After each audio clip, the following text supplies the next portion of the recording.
Dis bonjour à tous. On va démarrer l'atelier pour lequel vous êtes conviés. Donc là, l'idée, ça va être, on est sur ce premier atelier, trouver ses premiers clients. Donc là, vous êtes la majorité en replay, à part Jonathan qui a la gentillesse de venir à ma rencontre. Donc là, je suis assez ravie, je ne suis pas toute seule. C'était un peu mon appréhension d'aujourd'hui. Donc merci Jonathan.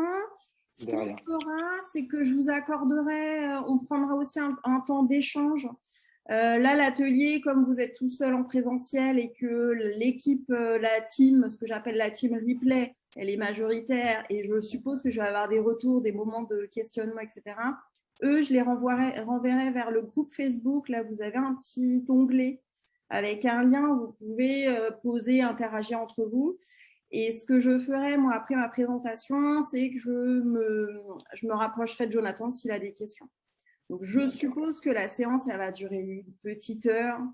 Après, libre à vous ça va être intéressant que vous interagissiez entre vous. Moi, ce qui m'aurait intéressé, c'est de savoir, avoir des retours d'expérience de chacun d'entre vous.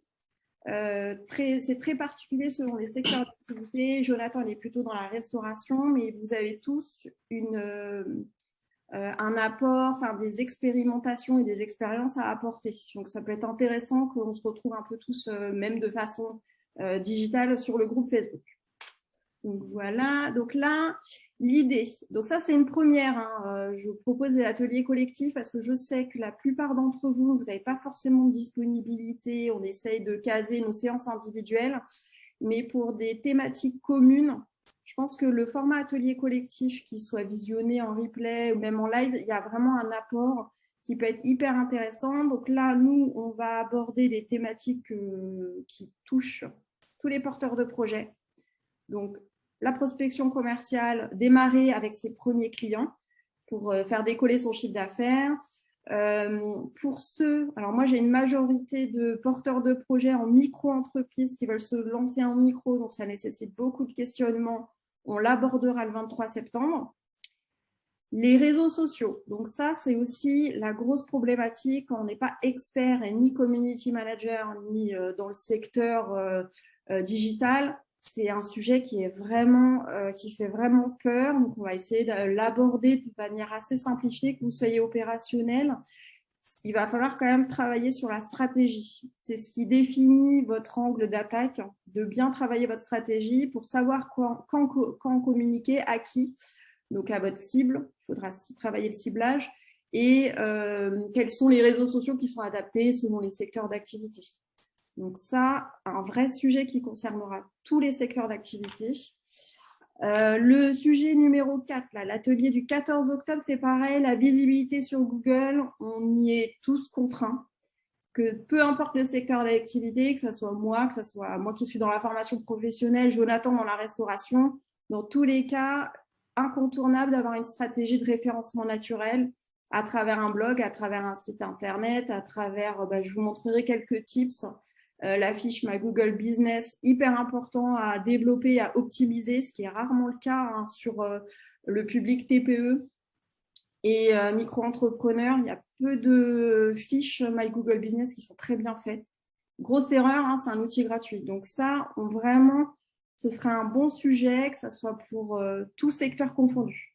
Dès lors que vous êtes, même si vous êtes sur un secteur d'activité qui est national, votre fiche My Google Business, elle est incontournable à mon sens.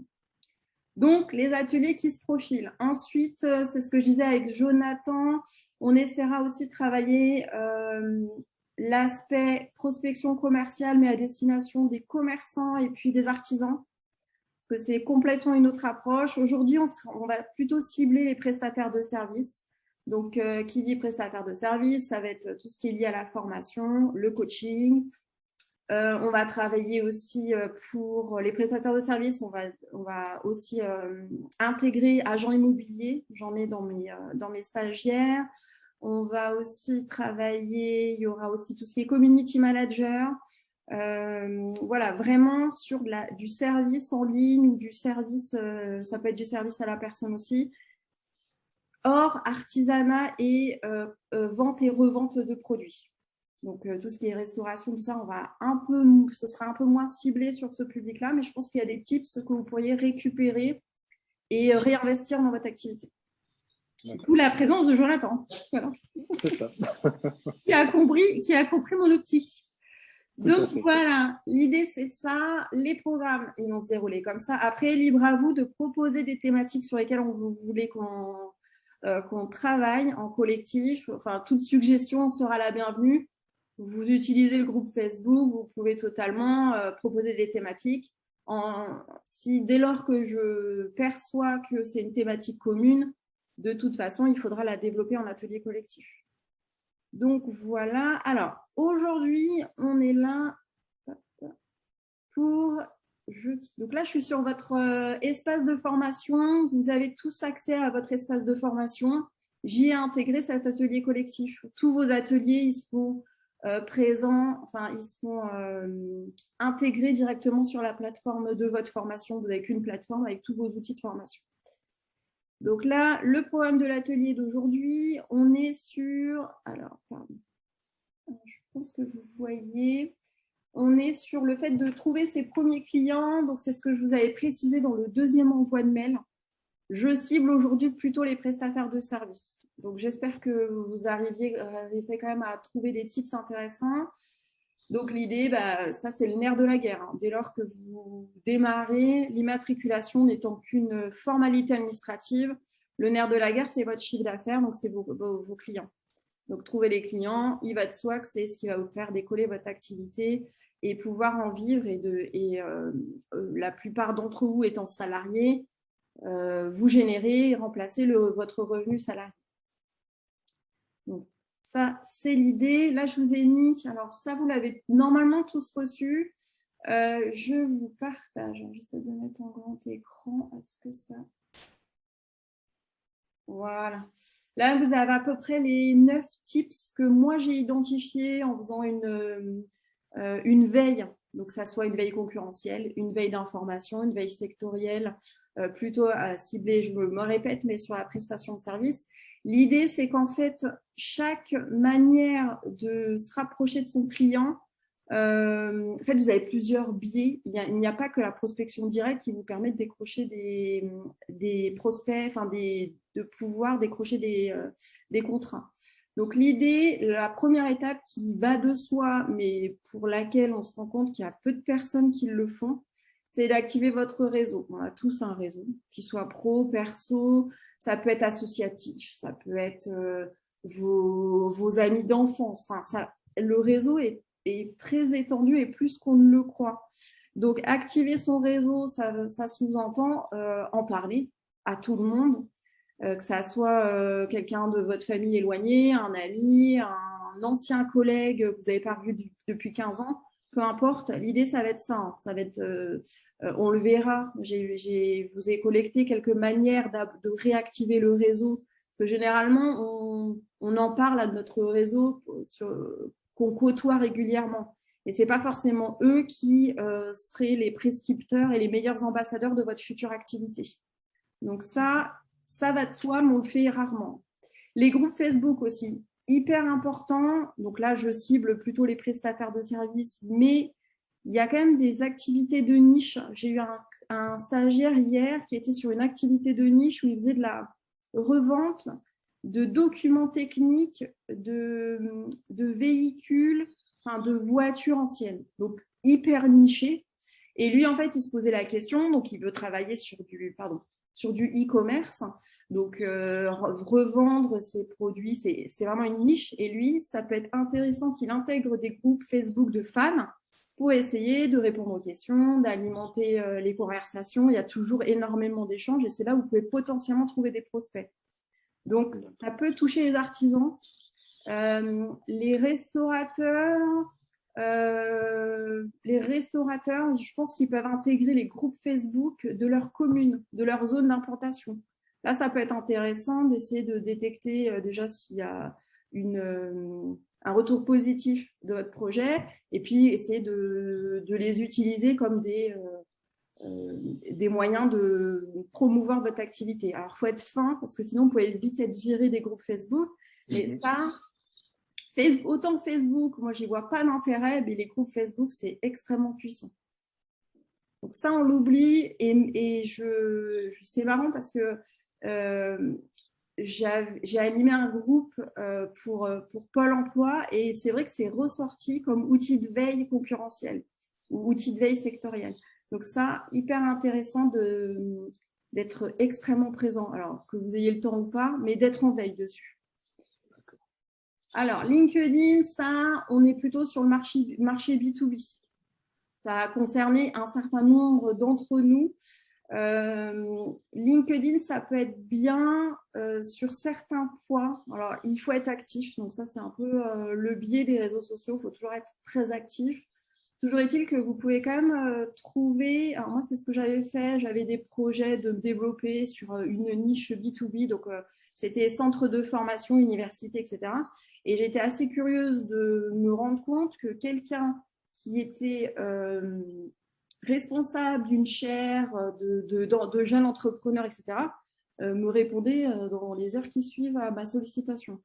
Alors, mais pour me recommander quelqu'un d'autre parce que lui, il n'était pas en capacité de me répondre. Ce que je veux dire, c'est que LinkedIn, ça peut être aussi un moyen de toucher quelqu'un que vous ciblez.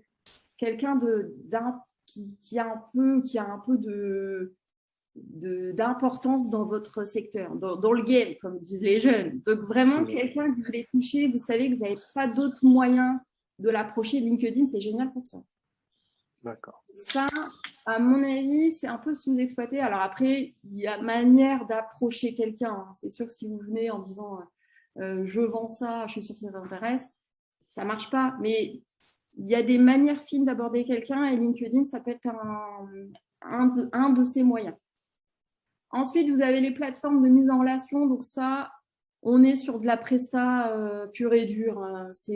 J'entends par Malte, vous avez Free Code, je crois que ça s'appelle. Enfin, ça aussi, à exploiter, ça sert beaucoup pour le référencement naturel aussi. Vraiment à exploiter, pas tant pour vous apporter des clients. Ça peut arriver, il y a des opportunités. Moi, j'en ai eu. Les gens viennent vous chercher, ils sont en galère, ils sont un peu désespérés. Ça peut être un bon biais parce que pour le coup, quand ils viennent vous chercher sur Malte ou des plateformes de free, etc., ils sont, ouais, on peut le dire, ils sont un petit peu en galère, ils contactent tout le monde, il faut répondre dans l'heure. Et en termes de négociation tarifaire, là, pour le coup, ça peut être intéressant pour vous parce que vous êtes un peu en position de force, c'est eux qui vous demandent. Donc ça, à voir, référencement naturel aussi, hyper intéressant que vous apparaissiez là-dessus. Bon, ben ça va de soi, mais on le fait assez peu, le réseau. Là, pour le coup, c'est aller au-devant des autres, alors que ce soit des entrepreneurs, que ce soit des espaces qui sont dédiés aux entrepreneurs, que ça soit aussi de la formation, vous inscrire à des formations courtes menées par des maisons des entreprises, menées par l'ADI, menées par les structures d'accompagnement des porteurs de projets, vous rencontrez du monde. Et pour le coup, vous pouvez saisir des opportunités. Donc, ce n'est pas forcément vos futurs prospects ou vos futurs clients, quoique dans certains, tout ce qui est artisanat et tout, ça peut l'être. C'est surtout vous créer en fait un espèce de, j'allais vous dire, une influence. Voilà, il faut de toute façon que vous parliez de votre activité, que vous appreniez à le faire, que vous soyez… vous travaillez aussi vos qualités commerciales. Et le réseau, c'est ça, hein, c'est savoir se présenter en 2 minutes, qu'est-ce que tu fais, quel est ton projet. Et là, il faut tout de suite pitcher son projet et être en capacité de convaincre. Donc là, le réseau est extrêmement puissant, hein, le réseau, pour plein d'aspects. Hein. Donc là, je ne respecte pas. Ça, c'est un peu ce que moi, j'utilise parce que j'avais beaucoup d'appréhension sur la vente. Je viens de la fonction publique, donc c'est très éloigné de l'entrepreneuriat et j'avais pas du tout de notion commerciale. Donc ça, c'est ce que j'ai utilisé comme tips pour rencontrer mon prospect. Donc je vous montrerai la méthode. Il n'y a rien de révolutionnaire, mais c'est quand même une façon d'éviter la prospection directe là, qui vient en phase 9 et ça vous permet de vous réassurer sur le fait que vous êtes totalement capable de vendre vos prestations de service. c'est voilà, le niveau 1 du commerce. Mais ça peut être bien pour quelqu'un qui est vraiment pas très à l'aise avec le fait de se vendre de manière un peu froide, quoi. L'échantillon gratuit, là, on est sur aussi ça cible les prestataires, mais ça peut aussi s'adapter aux artisans. Vous ciblez quelqu'un, vous voulez absolument travailler avec cette personne, que ce soit un particulier, que ce soit une entreprise, un établissement public ou un autre entrepreneur. L'idée, c'est de démontrer que vous pouvez lui résoudre son problème de manière gratuite. Je m'explique, un graphiste, il suffit qu'il aille, c'est assez simple pour un graphiste, mais ça l'est aussi pour un community manager, ça peut être pour plein d'autres professions, même pour un formateur, d'aller voir le produit de votre cible et détecter qu'il y a une faille. Donc, ça peut être, je sais pas, le document, la charte graphique n'est pas homogène et pas cohérente. Ça peut être un logo avec comment dire, qui n'est pas assez, qui est pixelisé, voilà. Donc, ça peut être des petites propositions qui ne vous génèrent pas énormément de temps de travail, mais qui démontrent de votre expertise. Donc ça peut s'adapter, hein, ça peut être comme pour un restaurateur traiteur. Vous vous rendez compte, je ne sais pas, que vous avez des échos négatifs parce que vous voulez travailler pour le compte d'un restaurateur ou, je ne sais pas, d'un organisateur d'événements. Et les échos sont négatifs au niveau de telle et telle recette. Pourquoi ne pas venir avec votre production, votre produit phare, et puis le ramener au restaurateur ou le ramener à l'organisateur d'événements? Et c'est ça votre échantillon gratuit, c'est ça la preuve de votre expertise. Donc ça, c'est puissant aussi, ça. L'étape 8, ça c'est hyper. C'est-à-dire que tout ce que vous avez mis en place, il va falloir garder des traces. Hein. Dès lors que vous avez des clients ou des personnes qui ont fait appel à vous, et puis vous leur avez fourni soit un échantillon gratuit, soit vous lui avez conseillé un produit, etc. Essayez de récolter des témoignages et des recommandations, des avis Google. Ça, c'est hyper puissant aussi. Hein. C'est à peu près tout ce que vous avez fait avant de vous inscrire à la formation. Vous êtes allé sur Google, vous avez tapé l'organisme de formation FC Création d'entreprise et vous êtes allé voir les avis. Et c'est les avis Google, en fait, qui font signer la plupart des clients. Donc ça, c'est pareil, extrêmement important. Ça, c'est même le nerf de la guerre. C'est-à-dire que là, vous créez votre crédibilité, votre légitimité. Et la dernière étape, celle qu'on aime le moins, c'est tout ce qui est lié à la prospection directe. Ça marche bien et plus qu'on ne le croit parce que, en fait, il y a une manière de faire aussi, mais ça marche bien dès lors que vous vous effacez, que vous vous mettez au service de votre prospect. En fait, dès lors que votre ciblage est extrêmement précis, que vous savez pour quelles raisons vous voulez travailler avec ce prospect, que ce soit un particulier ou que ce soit une grosse boîte ou une petite boîte, si vous savez bien tourner votre mail ou votre pitch, vous pouvez accrocher. L'idée, c'est de s'effacer. En fait, ce n'est pas vous qui proposez vos services, c'est vous qui vous mettez au service de l'entreprise. C'est une autre façon de promouvoir votre activité. Et ça aussi, c'est pareil, ça fait la différence que personne ne le fait. Tout le monde vient en disant je suis génial, je fais ça et travaille avec nous. Mais ça intéresse personne, ça refroidit tout le monde. Donc, c'est un peu l'idée. Donc, en fait, on va dérouler un peu. Alors, ça, c'était mon programme. Excusez-moi.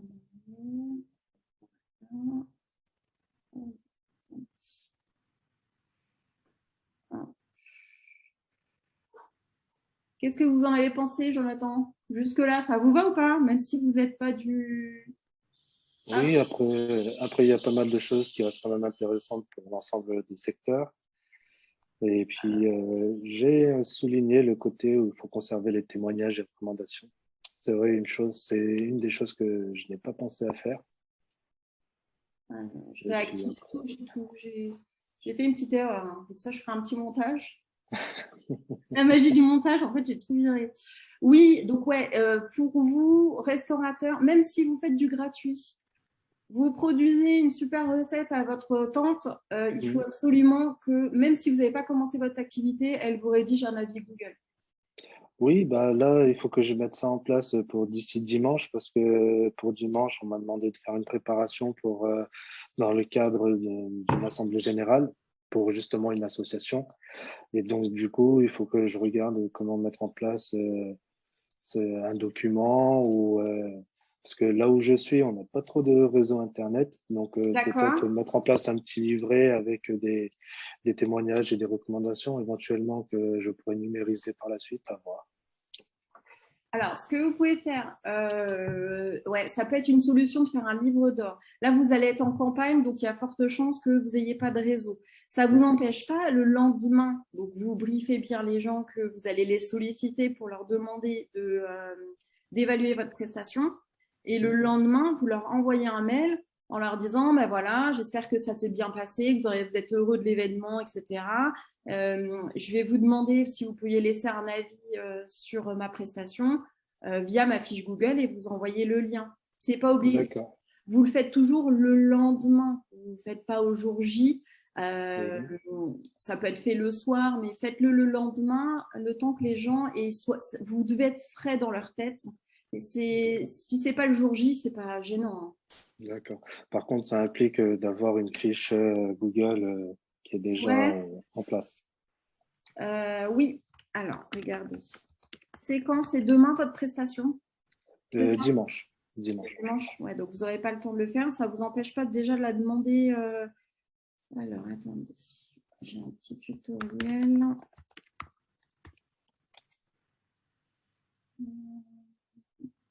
Voilà, elle est là, la fiche d'établissement. Attendez, je vous montre. Je vais vous mettre juste le lien pour que vous demandiez en fait le code d'activation. C'est un code d'activation. Donc, en fait, ça va se passer comment? Là, il va juste vous demander le nom de votre boîte, votre adresse postale, deux, trois éléments comme ça d'infos. Tout Mhm. sera modifiable ultérieurement. Donc, ne vous inquiétez pas si vous changez le nom de votre boîte, votre adresse, etc. C'est pas grave. D'accord. Là, ce que vous faites, c'est que vous demandez une fiche. Google, il va vérifier que vous avez bien une adresse postale. D'accord. Il va vous l'envoyer par la poste, ce code d'activation. Et alors, généralement, ça prend 4-5 jours. Et d'ici 4-5 jours, vous recevez le code d'activation et vous pourrez créer votre fiche My Google Business. Vous aurez accès là, comme ça s'affiche ici. D'accord. Très bien. D'accord. Et vos avis, ils seront collectés ici. D'accord. D'accord. Alors, si je Ok. vous montre comment ça se... Je vous montrerai tout à l'heure. On fera un petit... Vous notez votre question sur My Google Business. Je vous montrerai, je vous ferai une petite démonstration de comment optimiser rapidement sa fiche My Google Business.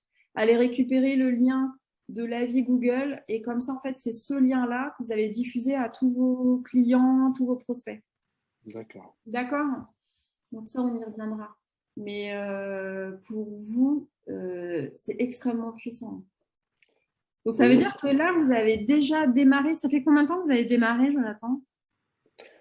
Euh, alors, disons que j'ai vraiment lancé mes démarches, bah, ça fait un mois.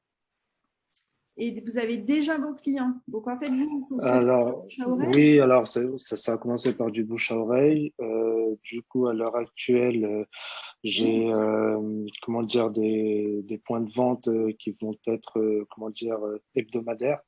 Donc, j'ai 3 propositions, un dans l'événementiel, une personne qui fait de l'événementiel et qui souhaiterait m'en prendre toutes les semaines, et 2 autres potentiels clients qui sont des patrons de routiers, de petits restos routiers, et qui seraient D'accord. éventuellement intéressés aussi.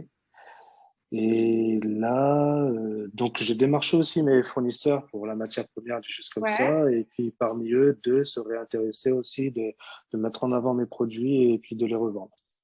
Ah, c'est super. Voilà. Donc après, moi, je vais rencontrer un problème qui va être plutôt de l'ordre logistique et, Oui. euh, et de main-d'œuvre. Mais voilà, c'est après, disons que comme on dit, on fait pas d'omelette sans casser les œufs. Donc, bon, bah, j'ai investi, entre guillemets, de ma poche en espérant que ça marche. Et puis, bon, après, il faut être à l'affût et puis pas hésiter à se mouiller, je pense. Déjà, c'est un décollage assez rapide. C'est quand même, ça veut dire que votre marché, il est porteur, que vous savez comment promouvoir votre activité. Oui, et puis pendant ces 3 derniers mois, j'ai pu prendre le temps d'analyser, entre guillemets, la concurrence directe et indirecte. D'accord. Donc, dans un périmètre de 2 heures autour de chez moi, on va dire que je suis tranquille. Oui, donc ça, c'est précieux. Très bien. Très Voilà. bien. Vous êtes très avancé, Jonathan. Bon, ouais, parfait. Merci. C'est chouette. Donc là, je vais commencer. Donc, ce que je vous propose, là, si je vous resitue sur la plateforme de formation, on a validé le programme de l'atelier que je vous ai présenté rapidement. Là, je vais vous faire la présentation des différentes techniques sur lesquelles je suis passée un peu vite. Je vous ai mis aussi à disposition un workbook. Donc, le workbook, il va quand même beaucoup plus loin, plus dans le détail. Donc, le workbook, si on a le temps, donc là, il est 14h26, on essaiera de le parcourir sur les thèmes, Jonathan nous dira, les thèmes qui l'intéressent le plus, et à ce moment-là, on fera des focus sur les thématiques les plus pertinentes, donc notamment pour Jonathan. Et vous, de votre côté, si vous avez un thème qui vous interpelle le plus, à ce moment-là, je vous laisserai vous manifester sur le groupe Facebook. Et puis, lors de la prochaine session ou alors lors des sessions individuelles, à ce moment-là, je me permettrai de vraiment reprendre la demande individuelle de chaque stagiaire. Là, on va travailler en collaboration avec Jonathan. Comme ça va un peu enrichir aussi la présentation. D'accord. Donc, l'idée, alors ça, je vous en ai déjà parlé. Voilà, je me présente rapidement parce que, par exemple, je sais qu'il y a des nouveaux arrivants, tous les nouveaux arrivants d'octobre qui démarrent fin septembre et début octobre, je les ai invités. Hein. Donc, je vais quand même me présenter parce qu'en fait, on ne s'est jamais vu. Comme avec Jonathan, on n'a pas eu l'occasion de travailler ensemble. Oui. Donc, moi, je m'appelle Laure, je suis formatrice en création d'entreprise. Et là, ce que vous voyez un peu, c'est toutes mes différentes casquettes. Donc, je suis dirigeante de OFC Création d'entreprise, qui est en fait un centre de formation que vous retrouvez, c'est sur lequel vous vous êtes inscrit via vos droits CPF, là, mon compte formation. Cet organisme de formation, il dispense des formations dédiées à l'entrepreneuriat, que ce soit en micro ou en entreprise. Et de mon côté, donc ça, c'est sous le statut SASU. Donc, je sais que ça intéresse pas mal d'entrepreneurs d'un peu de détecter en fait les statuts juridiques. Oui. Donc moi, l'OFC est une SASU, Société par action simplifiée unipersonnelle, parce que je suis toute seule à diriger la boîte. Et ce que je fais par ailleurs, je suis aussi formatrice indépendante pour d'autres structures, donc des structures publiques comme Pôle emploi, je l'ai pas mis, Pôle emploi et JDEF, hein, qui tous les deux travaillent avec la formation des demandeurs d'emploi qui sont en création d'entreprise. Je travaille aussi pour la Cité des métiers de Saint-Quentin en Yvelines et je travaille pour des associations d'entrepreneurs et d'autres centres de formation. Et sous cette activité-là, moi, j'ai opté pour le statut de micro-entrepreneur, micro-entreprise, pour être exact, donc auto-entrepreneur. Donc voilà, donc en fait, ça, c'est aussi une façon, je l'aborde parce que ça étonne toujours les porteurs de projets. Vous pouvez être auto-entrepreneur et donc être prestataire dès lors que, et dans ce cas-là, travailler pour votre société commerciale. Donc ça, c'est ma société commerciale. Je travaille pour OFC et je suis rémunérée par OFC, mais je travaille aussi en tant que micro-entrepreneur pour la Cité des métiers, JDEF, Entreprendre au féminin et puis AP Formation et encore d'autres structures.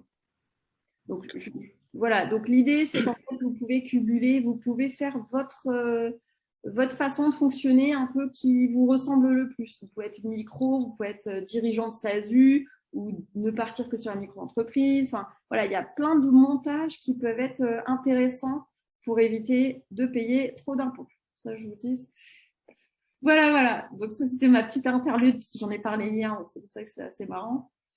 Programme de l'atelier, on a fait le tour, on a regardé. On va essayer d'aller un peu plus en détail. Donc, l'idée que je voulais introduire en amont de la prospection commerciale. il va falloir cibler. C'est-à-dire que vous ne pouvez pas travailler avec tout le monde.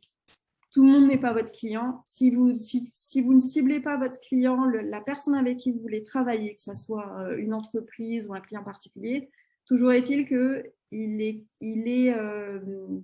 ça correspond à votre cible. Et ça, c'est important de bien définir et de bien déterminer. Donc, si vous avez suivi la formation, c'est le module 2. Je l'aborde dans le module 2.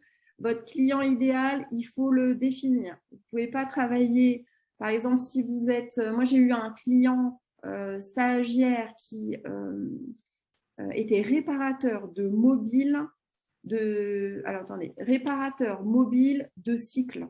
Voilà. Il réparait les vélos dans un fourgon, etc. Et en fait, lui n'entendait pas le fait que le client n'est pas tout le monde. Il voulait travailler avec toutes les personnes qui faisaient du vélo. Non. Votre client, il correspond à des caractéristiques. Il a un comportement, il peut avoir un sexe, il peut avoir des habitudes, il peut avoir des comportements. Il peut avoir des… Comment dire, c'est un peu l'exercice du module 2, mais toujours est-il que vous devez cibler votre client pour être le plus pertinent dans votre communication, qu'elle soit digitale ou qu'elle soit physique. Vous ne pouvez pas servir tout le monde, en fait, concrètement, parce que sinon, vous ne serez pas du tout pertinent et vous ne serez pas en capacité de prospecter efficacement. C'est un peu toutes les emails qu'on balance dans nos spams, hein, qui nous envoient des emailing en masse. Ça, ils ne font pas ce boulot de cibler le client qui pourrait être potentiellement intéressé par leur offre. Ils balancent à tout le monde. C'est un ciblage, il n'y a même pas de ciblage, c'est une prospection de masse. Et ça ne fonctionne pas du tout. Ensuite, deuxième point qui est important, qui peut être important à mon avis pour tout le monde, c'est savoir présenter son activité de manière simple et en 3 minutes. C'est-à-dire que vous aidez votre cible, donc j'aide, alors moi par exemple, j'aide les porteurs de projets à faire décoller leur affaire, à faire décoller leur business avec une méthode structurée, pas à pas et sur mesure. Vous devez avoir un discours qui soit cohérent où vous êtes en capacité de le restituer à n'importe quel prospect ou prescripteur. C'est pareil, il faut que votre réseau il soit capable de dire voilà, Jonathan, je sais que il est traiteur spécialisé, il propose des spécialités réunionnaises et je sais qu'il a telle et telle expertise et il veut travailler avec des restaurateurs ou des traiteurs et faire de l'événementiel. Enfin, il faut être capable de pouvoir se présenter pour que les autres aussi puissent vous recommander.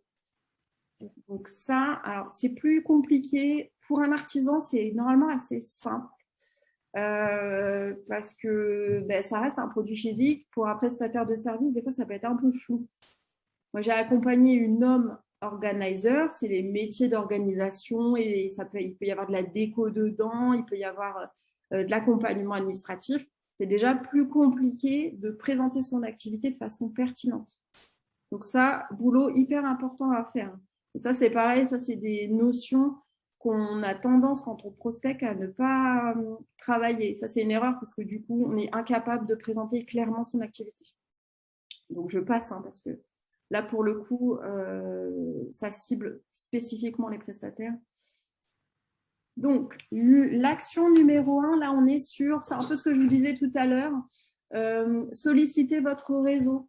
Donc, ça, c'est tout bête, mais c'est quand même essentiel. Donc, je vais quand même aller voir le workbook. Alors, je vais le télécharger. Si vous le mettez face à face, vous êtes censé disposer d'un… Voilà, je vais les mettre. Je vais naviguer entre les deux documents. Parce que quand vous regardez le workbook, donc ça, c'est la phase d'exercice. Voilà. Donc, l'action numéro 1, c'est vraiment réactiver votre réseau. Donc, pour le coup, ça peut être un mail ou un appel téléphonique, mais à tout le monde. Vos amis d'enfance, vos anciens collègues, tout le monde peut être potentiellement soit un prospect, soit un ambassadeur de votre activité. Donc, ça renvoie à la notion dont je vous ai parlé antérieurement, savoir expliquer ce qu'on fait. Et des fois, on est surpris, parce que moi, je passe quand même 2 heures à travailler le module 1. Le module 1, pour rappel, c'est c'est sur votre projet, hein, sur la structuration de votre projet. Et ça peut m'arriver de mettre, alors pas tout le temps, mais ça peut m'arriver de mettre 1 heure et demie à bien comprendre ce que veut faire le porteur de projet, parce que c'est pas clair. Et ça, c'est un boulot à faire. Donc là, sur le workbook, vous avez juste avant une manière qui pourrait peut-être vous aider pour les personnes qui veulent se lancer, mais qui n'ont pas encore bien travaillé leur offre de service. Donc ça, petit exercice, ça peut être fait en collectif. Hein. Vous pouvez brainstormer, essayer de vous intégrer avec vos amis, votre famille, pour essayer de bien vous faire comprendre. Parce que pour le coup, une fois que vous avez dépassé cette étape, ça va être assez simple de démontrer que votre offre de service, elle a une vraie valeur. Et si elle a une vraie valeur, elle résout un problème et elle est bénéfique pour votre prospect. Donc voilà, hyper important ça de l'avoir en tête. Une fois que vous avez activé votre réseau, eux sont les premiers ambassadeurs. Hein. Généralement, eux, ils vous apprécient, ils vous aiment. Donc, dès lors que vous savez présenter votre activité, ils le feront de bon cœur. Les groupes Facebook. Alors ça, c'est hyper… c'est un peu sous-estimé, les groupes Facebook. On a tendance à trouver ça un peu ringard. Hein, parce que Facebook, il n'y a pas une très belle image. On comprend pourquoi quand on voit toutes les pubs. Pour autant, les groupes Facebook, ça a un vrai intérêt. Votre veille sectorielle, votre veille concurrentielle, elle peut se faire via ce biais de manière assez simple. Hein, il suffit juste de scroller, de voir un peu les tendances. Et vous avez des vraies opportunités là-dedans. Moi, j'ai trouvé des pépites grâce à ces groupes-là. Donc ça, je vous invite quand même à vous y pencher. Sur le workbook de mémoire… Donc là, par exemple, là, vous avez un modèle de mail pour votre réseau. Ouais, je vous explique un peu la démarche. Pourquoi ça, c'est hyper intéressant dans le workbook, là, je vous l'explique, de rejoindre des groupes Facebook et de contribuer régulièrement, surtout pour les prestataires de services. Vous pouvez, via ce biais, commencer à décrocher vos premiers clients de manière assez fluide, sans pour autant promouvoir votre activité, c'est juste vous allez promouvoir votre expertise. Donc ça, hyper intéressant. Et moi, je sais que ma veille sectorielle et ma veille concurrentielle, je la fais quasiment que chez eux parce que c'est très interactif. Donc, je passe. Et là, vous avez quand même, je vous rappelle, hein, dans le workbook, il y a vraiment beaucoup de détails. La façon de procéder, vous pouvez contacter les personnes en MP. Moi, je sais que je déteste, mais bon, ça, après, c'est à vous de voir la façon, si vous avez une manière d'accrocher les gens de manière sympathique, peut-être, mais bon, j'aurais tendance à plutôt vous conseiller d'éviter. Alors, ensuite, on va parler de LinkedIn. Donc, pareil, LinkedIn, ça peut être, ça, c'est devenu un vrai outil pour les prestataires, surtout sur du B2B. LinkedIn, c'est pareil, même si vous n'êtes pas prestataire de service, faites votre fiche LinkedIn, hein, ne serait-ce que pour votre référencement naturel. Ça mange pas de pain, vous mettez votre logo, vos coordonnées, vous êtes un restaurateur, faites votre fiche LinkedIn, hein, que ça soit un profil perso ou la page d'entreprise, faites-le parce que pour le coup, vous allez être détecté par Google. Donc, les réseaux sociaux, il faut les faire, même si vous n'êtes pas toujours très actif, même si vous ne faites qu'une fois par mois un petit post, que vous avez déjà travaillé sur LinkedIn, sur Insta par exemple. Faites tous vos réseaux sociaux.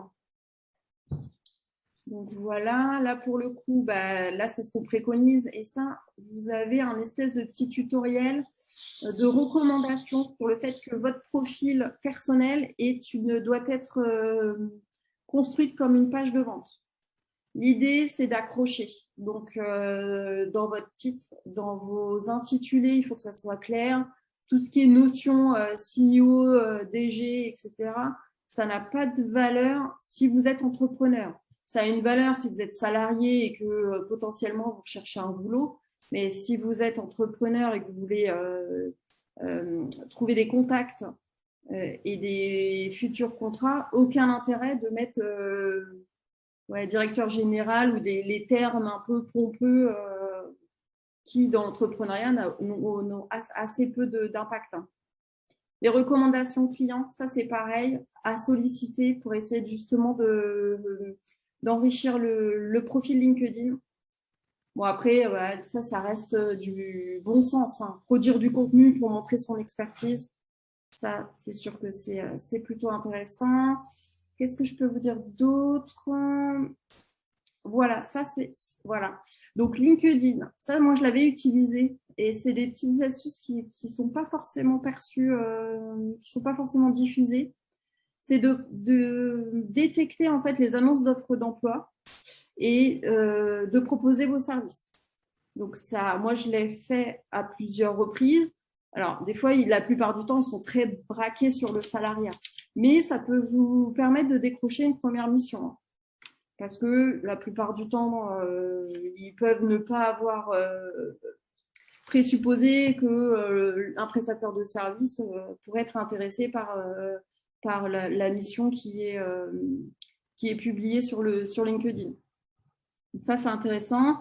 Il y a quelque chose aussi que j'ai vu. Alors moi, je l'ai vu ça sur un podcast et je pense que c'est une super bonne idée. C'est que dès lors que vous avez ciblé une entreprise, alors ça peut être, dans le cas présent de la jeune fille, elle avait ciblé une start-up dans un secteur très pointu. C'était de l'aéronautique ou de la robotique, domotique, etc. Et en fait, ce qu'elle avait fait, comme elle savait qu'elle n'avait pas d'expertise, elle est community manager, enfin, elle était dans ces métiers-là digitaux. Attendez, je vais un peu plus fort. L'idée, c'est qu'en fait, elle avait publié du contenu en relation avec l'expertise de son client. Donc, de la robotique. Est-ce que vous entendez bien, Jonathan? Parce que j'ai des travaux derrière moi. Ça fait du bruit? Oui, j'entends en fond sonore les travaux. Okay. Mais je vais juste arrêter 2 minutes ma caméra. Je vais fermer parce que je pense que j'ai quelqu'un qui fait des travaux. Hein. D'accord. J'arrive tout de suite. À tout de suite.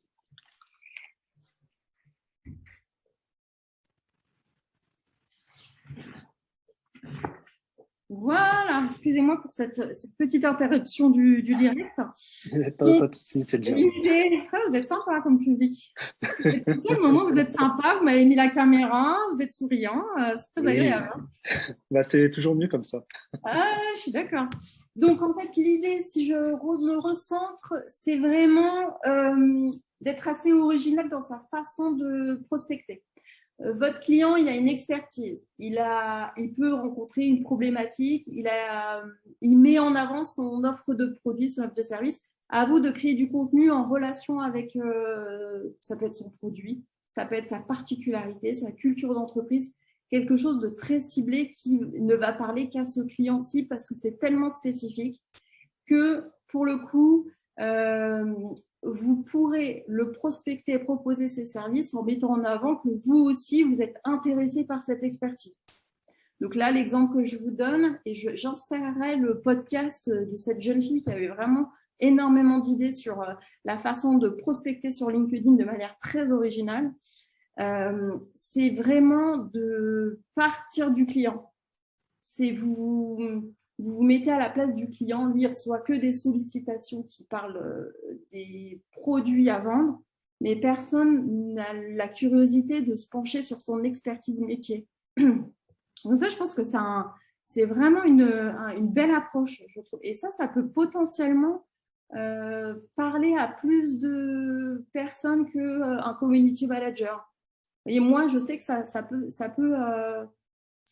peut m'aider, moi, à décrocher des clients qui sont très pointus, par exemple, dans le domaine de la formation. Donc ça, surtout si on n'est pas experte. On n'est pas forcément tous experts dans la robotique, dans les startups, les business angels, etc. Pour autant, si on crée du contenu, même si on est amateur, ça nous crée quand même une petite légitimité.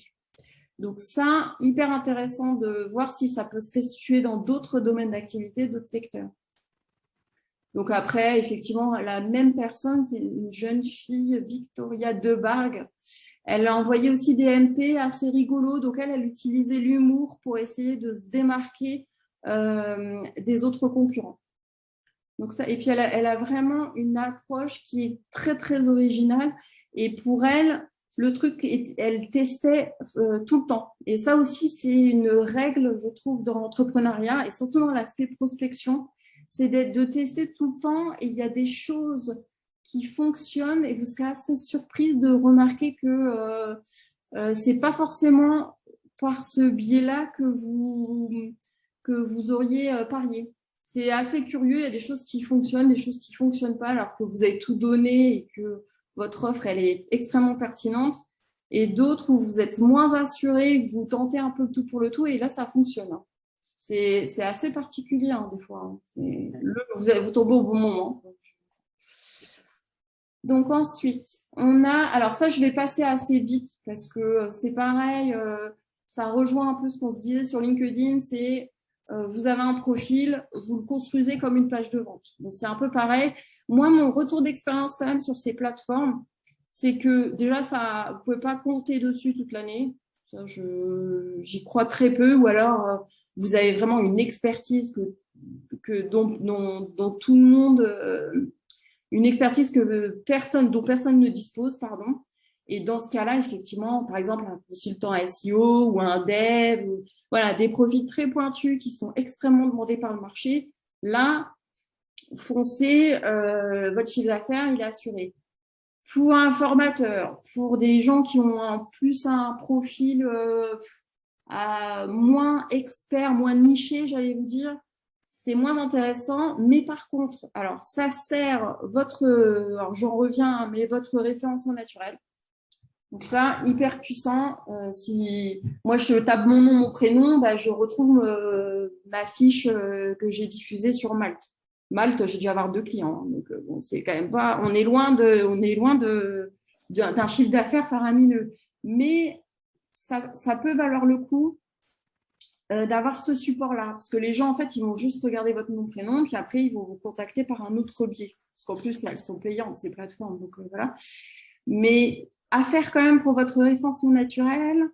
Qu'est-ce que je voulais vous dire d'autre? Après, vous avez des sites, hein, ça d'accord. J'avais une autre idée qui m'a échappé. Oui, alors ça rejoint LinkedIn, la photo. Les gens, j'ai eu des prospects sur Malte, ils m'appelaient que par rapport à la photo. Parce qu'il faut voir les photos qui sont diffusées sur LinkedIn ou sur Malte ou les plateformes de mise en relation. Elles font flipper les photos. Hein. C'est des photos de vacances qui sont mal découpées, où la personne elle est de travers, elle est floue et il y a une vieille couleur sépia derrière. Quoi. Enfin, c'est des photos qui sont censées être professionnelles. C'est-à-dire que vous vous vendez en tant qu'expert de tel et tel domaine. Il ne sera pas expert en photo. Hein.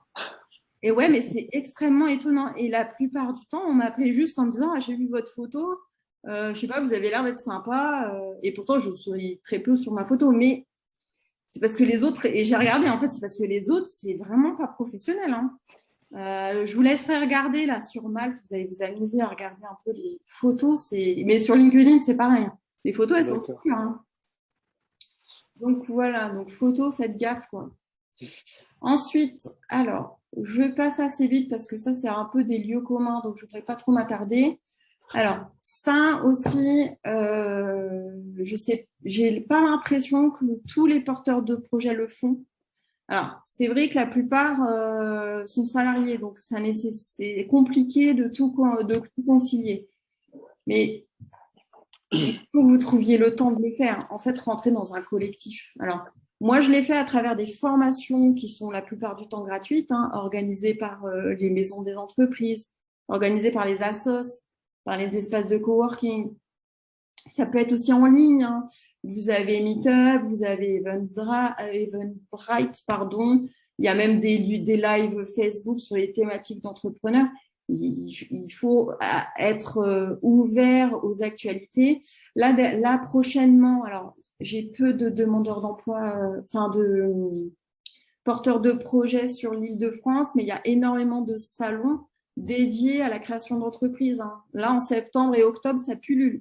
Il y en a à Paris, il y en a à 50 en Yvelines. Il doit en avoir, à mon avis, un dans chaque région en septembre et en octobre. Donc ça, c'est pareil, les salons, les foires, les formations, il faut y aller. Vous allez faire votre réseau de manière assez sympa et vous allez apprendre énormément de choses.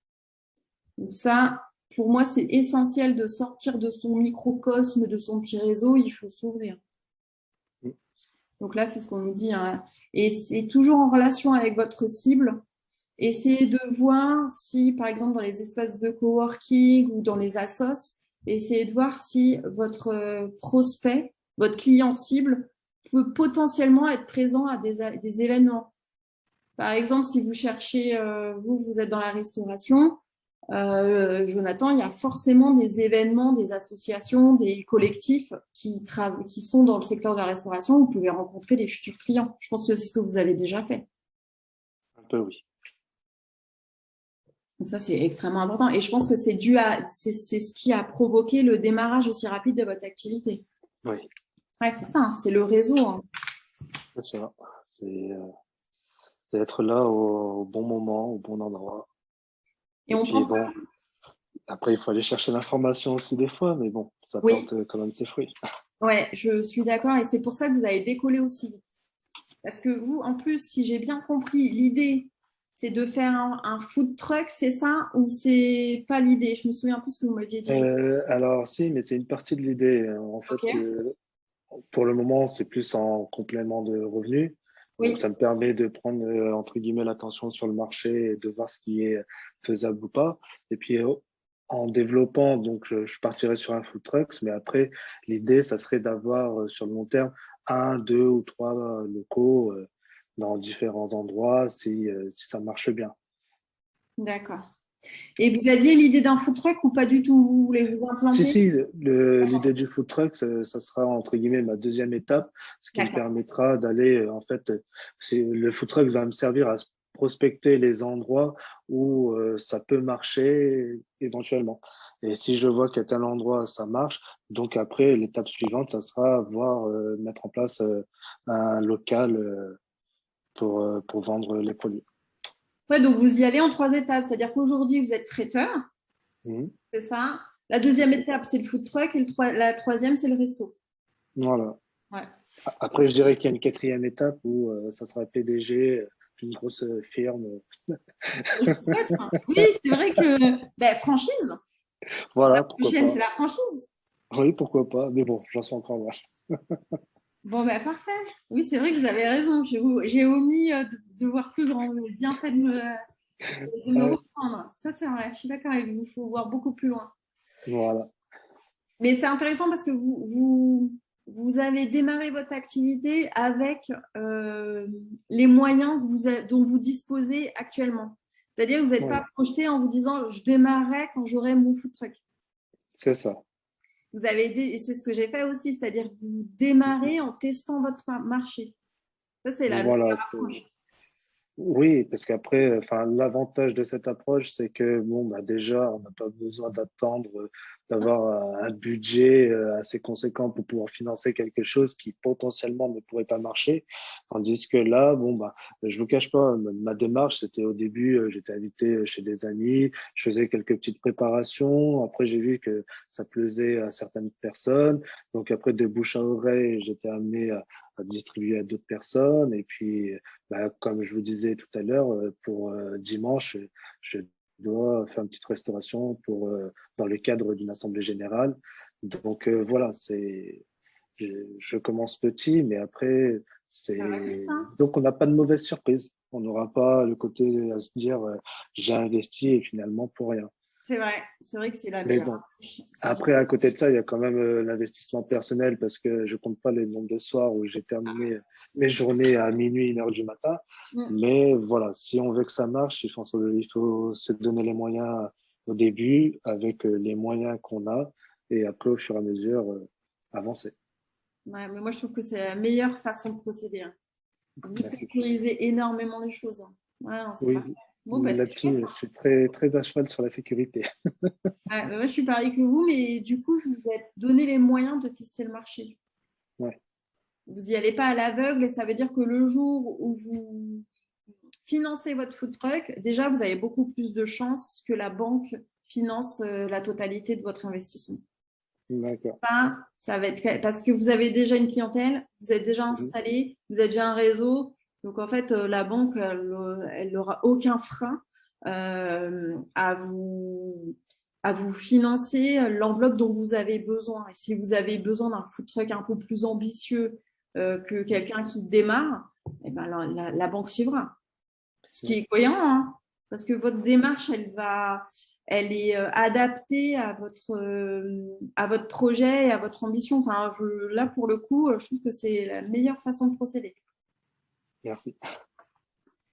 Donc, ah ouais, l'autre astuce qui peut être intéressante pour promouvoir, alors toujours l'idée, c'est de promouvoir et de réseauter, c'est d'animer des ateliers. Donc ça peut être des ateliers, ça peut être même des ateliers cuisine, des ateliers d'artisanat. Enfin, après, forcément, les lieux d'accueil sont différents, mais toujours est-il que pour se rendre visible, créer son réseau et potentiellement essayer de parler à ses futurs prospects, l'animation d'ateliers liés à votre secteur d'activité, c'est extrêmement intéressant.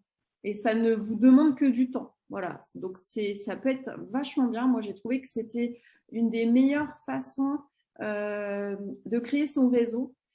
Vous intervenez dans différents lieux, donc ça peut même être des écoles, hein, les écoles liées à votre secteur d'activité, un lycée hôtelier, ça peut être un CFA si vous êtes artisan. Enfin, il y a plein de lieux qui seraient enchantés d'accueillir un expert du domaine.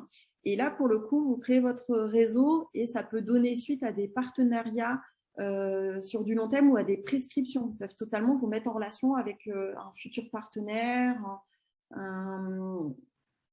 Et puis, vous avez aussi la légitimité, vous montez en légitimité, en crédibilité. Et ça, c'est extrêmement précieux. C'est vraiment la chose qui, pour un porteur de projet qui démarre, est le plus intéressant. Donc, c'est vrai que c'est... Alors, on objecte que c'est du temps gratuit. C'est vrai que ça, je reconnais que dans un démarrage d'activité, il faut savoir plus donner que recevoir. Mais après, vous aurez sur du long terme, c'est une stratégie long terme, sur du long terme, c'est extrêmement bénéfique. À ça, vous pouvez ajouter aussi les forums des métiers qui sont souvent visités par des collèges, enfin, des collégiens, des lycéens. Oui, Et pour avoir déjà vu et accompagné des groupes à ces forums, généralement, vous avez toujours quelques professionnels qui se mettent dans la foule ouais. et comment dire, vous emboîtent le pas en vous posant des questions et puis vous contactent après par la suite. Ça se fait enfin, de plus en plus, ce genre de choses. J'y avais même pas pensé. Le forum des métiers, parce qu'effectivement, dans les collèges, ils nous sollicitent tous en tant que parents. Et j'avais jamais imaginé qu'il y avait des opportunités. Donc ça, c'est ce que vous avez vécu, hein, Jonathan. Vous avez eu des retours comme quoi il y avait un vrai bénéfice à participer à ces événements-là.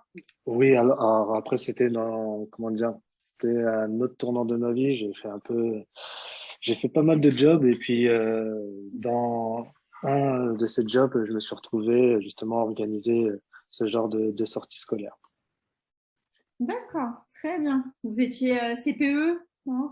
C'est En parti dessous, personnel. assistant d'éducation. Ah voilà, c'est ça, hein. C'est ça. Anciennement CPE, Non, non, c'est anciennement surveillant. surveillant. Voilà. D'accord, très bien. Donc là, c'est ce que je vous mettais en avant. Donc les conférences, les ateliers, après, il faut trouver le lieu qui soit adapté à votre secteur d'activité, mais ça, c'est hyper intéressant.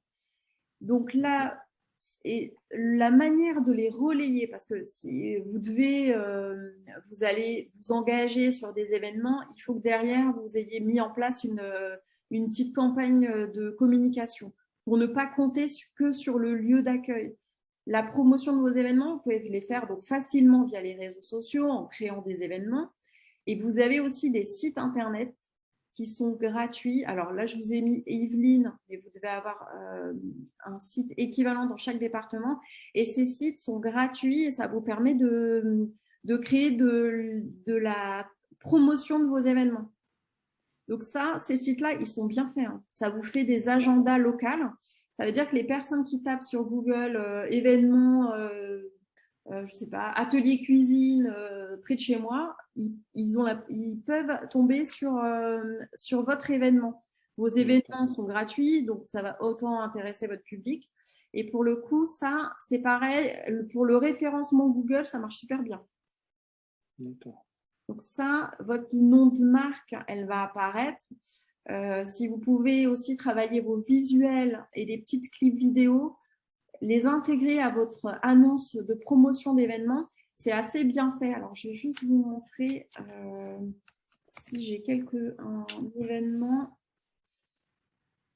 qui est toujours actif. Alors, attendez, ça c'est Facebook. Je vais juste vous montrer à quoi ça correspond. Moi, j'avais mis du temps à trouver ces sites. Je vais juste regarder, je ne vais pas trop retarder. Info locale, c'est pas ça. Non, c'est Open Agenda. Open Agenda. Voilà, par exemple, là, vous avez un agenda. C'est un événement que j'avais monté, donc là, 15 mars. Et en fait, l'idée, c'est que… Alors là, mon visuel, il n'est pas génial. Je vous invite à faire un visuel plus sympa. Mais ce qui est chouette, c'est qu'en fait, c'est vous qui mettez en avant vos événements. Vous êtes proactif et vous mettez le descriptif de votre atelier. Et là, c'est intéressant parce que ça booste énormément le référencement. Et pour vous, c'est précieux avoir toujours de l'actualité de l'événementiel. Donc ça c'est des sites que je vous recommande. Je les ai tous testés. C'est vraiment bien fait. En fait, c'est vos annonces. Hein. C'est un peu l'équivalent de Le Bon Coin, mais pour les événements. Donc là, l'action 6 est pareil pour vos ateliers de cuisine. Si vous voulez faire des événements, là, vous pouvez les récupérer, hein, ces liens-là, Jonathan. D'accord, je regarderai après. Ouais, même pour vous, c'est utile. Hein. Donc là, l'action 6. Alors, ça, c'est un peu ce que j'ai testé quand j'ai démarré parce que je ne voulais pas me lancer sur une prospection commerciale à froid. J'étais pas très à l'aise sur cette stratégie-là et je trouvais que c'était pas mal de procéder de manière un petit peu sécurisée et de ne pas être trop rentre-dedans, quoi, trop cash sur ma prospection commerciale. Quand on n'est pas à l'aise, vaut mieux pas non plus trop sortir de sa zone de confort. Donc là, l'idée, c'était que vous avez en amont toujours l'idée de cibler le prospect avec qui vous voulez bosser. Ça, c'est vraiment l'étape ultime, la première étape qui est incontournable. Et en fonction de ce prospect, vous avez analysé son site internet, vous avez analysé tous ses réseaux sociaux, vous allez savoir détecter quel est son produit phare et quel est le problème qu'il peut potentiellement rencontrer. Et c'est avec ces éléments-là que vous allez pouvoir obtenir un rendez-vous. Alors moi, ce que je faisais, c'était plutôt une question. C'est-à-dire que je vais poser une question. Là, je voulais travailler avec, par exemple, je vous dis mon exemple, je voulais travailler avec la Maison des entreprises de Saint-Quentin-en-Yvelines. Et mon idée, c'était que c'est un établissement public, donc ils reçoivent sur rendez-vous et ils sont à cheval de répondre à toutes les sollicitations, notamment des porteurs de projets. Donc moi, je suis venue dans cette optique-là. J'étais porteur de projet, ce qui était le cas, et j'avais une question sur, pour le coup, c'était sur les accompagnements qu'ils proposaient. Donc, ils accompagnent les porteurs de projets, donc j'avais une question là-dessus. C'était une question un peu pointue. Et du coup, j'ai réussi à obtenir mon rendez-vous. J'ai préparé mon rendez-vous en analysant toute leur stratégie. Donc ça, c'est un peu de boulot de prépa, mais c'est hyper puissant dans le sens où vous avez déjà préparé, c'est un peu comme un entretien de recrutement, vous avez déjà préparé des questions. Vous avez des questions précises sur ces produits, précises sur sa stratégie, et à chaque fois qu'elles vous répondent, vous avez des possibilités de parler de vous. Donc, vous allez parler de lui, vous allez valoriser leurs produits.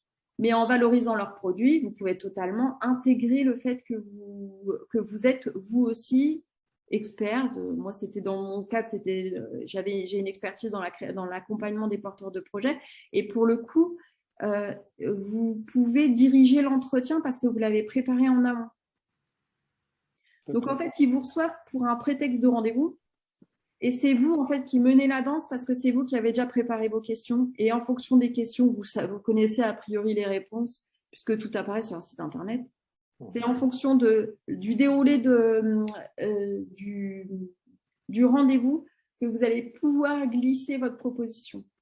Glisser le fait que vous êtes intéressé par leurs produits, puisque vous aussi, vous travaillez sur le même secteur d'activité et qu'en plus, vous connaissez une personne, alors ça, ils adorent, essayez de citer une personne qui est en lien avec cette entreprise. Donc ça s'adapte quand même plus à du B2B, à des entreprises. Et par exemple, pour un traiteur, une grosse boîte de traiteurs, vous connaissez forcément quelqu'un qui travaille avec eux, un fournisseur, vous connaissez un client. Il y a toujours quelqu'un qui est prescripteur et que vous pouvez citer dans la conversation. C'est un gage de confiance pour quelqu'un qui vous reçoit, pour la personne qui vous reçoit. Donc ça, pareil, hyper puissant de toujours citer quelqu'un, citer un prescripteur. En plus, comme on est souvent dans des business implantés géographiquement, hein, des business locaux, vous avez vite fait, quand vous avez un peu construit votre réseau, il y a toujours quelqu'un qui est en lien avec votre cible. Il y a toujours quelqu'un qui peut potentiellement parler de vous en bien. Voilà, donc ça, c'est l'idée. Et ensuite, de ne pas perdre le contact. C'est-à-dire qu'il vous a accordé un rendez-vous, vous le remerciez, vous faites un petit topo, j'ai bien compris, je vous remercie de m'avoir reçu, j'ai bien compris où vous en êtes dans votre développement d'activité. De mon côté, je développe telle offre et tel service. À l'avenir, si vous avez un besoin, je suis à votre disposition. Et puis, vous pouvez totalement joindre à cet envoi de mail soit une ressource, soit un conseil. Alors, conseil, c'est un peu délicat parce que les gens aiment peu recevoir des conseils non sollicités, mais plutôt une ressource et un prescripteur. Peut-être leur dire, ben voilà, j'ai compris, j'ai apprécié notre rencontre. Est-ce que potentiellement vous seriez intéressé si je vous présentais telle personne parce que cette personne est très passionnée par votre projet. Vous pouvez toujours rebondir et garder de l'humain dans cet entretien et même si ça n'aboutit pas, cette personne, elle rentre dans votre réseau. Parce que voilà, vous l'avez un petit peu floué. Donc, l'idée, c'est de garder une bonne relation, d'avoir passé un bon moment. Pour autant, la personne, elle se souviendra de vous, surtout si vous lui avez envoyé un compte-rendu de l'entretien, un petit mail de remerciement, c'est aussi, ça marque les esprits. Alors, excusez-moi. Est-ce que vous avez des questions, Jonathan? Non, pour le moment, pas trop de questions. Alors, j'avance aussi en parallèle avec le workbook.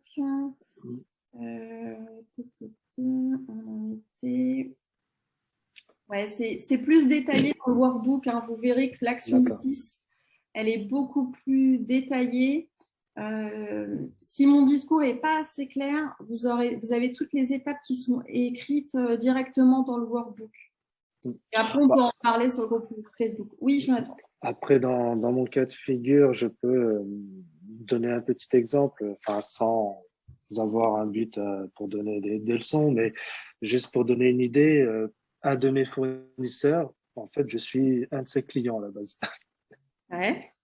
Et donc, du coup, comme je discute bien, c'est un petit commerce, et en discutant bien avec le dirigeant, donc je lui ai dit qu'un jour, j'étais intéressé, que je montais mon affaire et que ça m'intéresserait de me fournir chez lui. Est-ce qu'il serait d'accord? Et puis finalement, voilà, ça s'est fait comme dans le titre, sans prospecter en fait.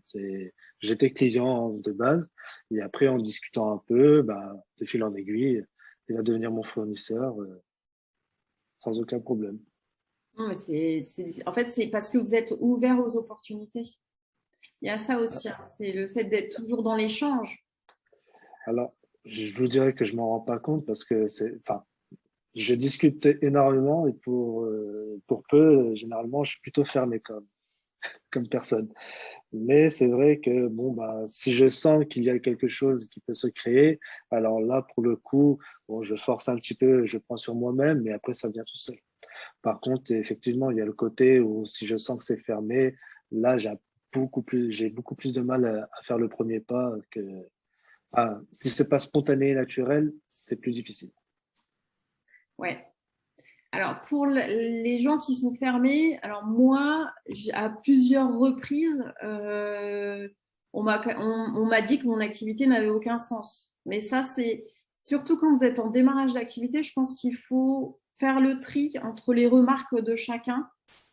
Et c'est vrai qu'il y a des gens, vous allez rencontrer des gens fermés, des gens qui sont vraiment, qui vous découragent parce qu'ils doivent détecter que vous n'avez pas beaucoup d'assurance, donc je pense qu'ils savent ressentir la faille et qu'ils s'engouffrent dans la faille.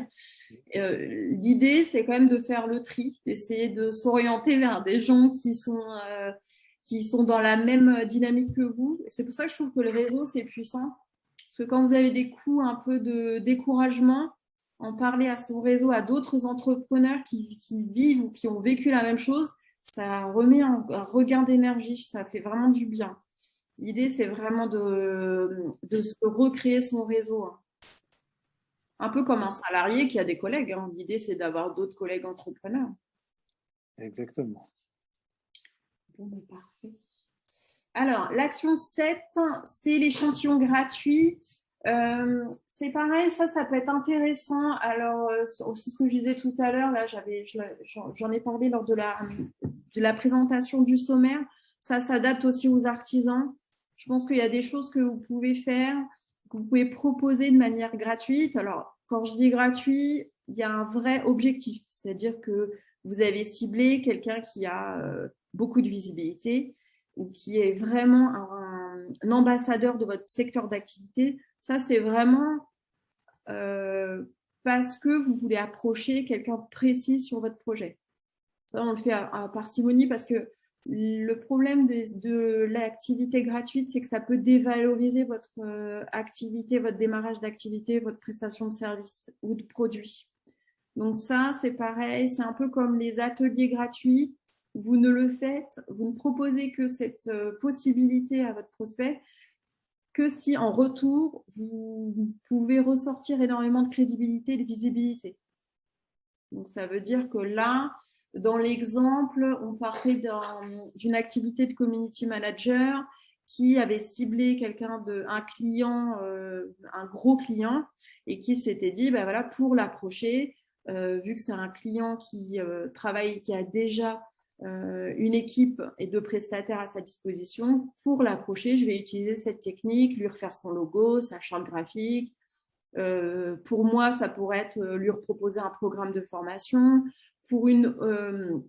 Par exemple, une home organizer, ça va être lui faire une petite checklist un peu innovante ou des plans, si vous êtes décoratrice, un plan d'une pièce que vous avez déjà visualisé. Enfin, vous pouvez proposer des petites analyses sur une thématique assez précise qui vous permettent de sortir et de vous démarquer de tous vos concurrents. Ça, c'est vraiment dans l'optique d'essayer d'accrocher le client que vous désirez vraiment. C'est à éviter de faire ça en masse, hein. C'est de la perte de temps et ça n'a aucun intérêt pour un certain nombre de clients. Par contre, ça peut être intéressant en fonction de l'activité de proposer un diagnostic. Oui, exactement. Analyse, diagnostic, c'est exactement ça. C'est vraiment ça, les audits de sites, par exemple un webmaster, il vous fait un petit audit en vous disant tiens là au niveau de ton référencement t'es pas bon, voilà tes chiffres, voilà ce que je peux te proposer, tu me contactes, je suis à ta disposition. Ça c'est extrêmement puissant, hein.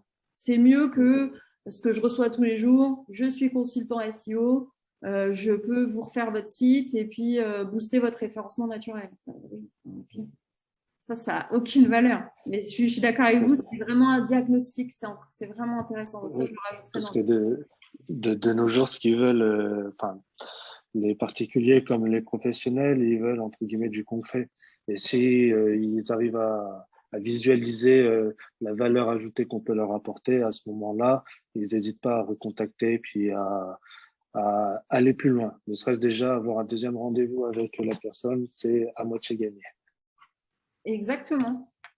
Ah ben ça, c'est exactement ce que je fais quand je propose un appel découverte.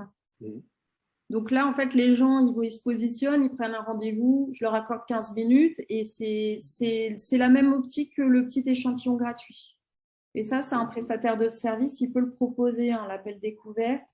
Alors, appel découverte, curieusement, c'est pas ce qui marche le mieux, mais ça peut être intéressant de le proposer pour quelqu'un qui est un peu dans le doute. De mon expérience, ça marche pas très bien.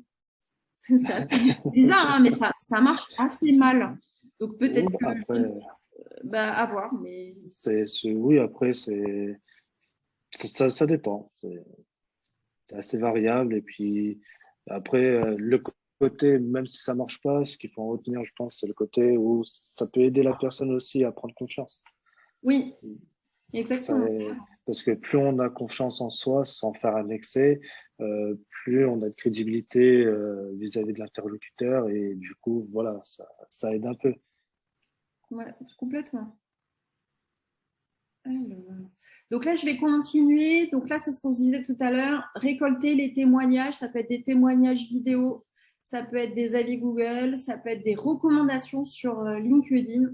Ce qui marche bien, si vous êtes très actif sur les réseaux, c'est les screens, hein, faire des captures écran, les diffuser en story sur Instagram, sur Facebook. Sur Facebook, vous avez un onglet avis.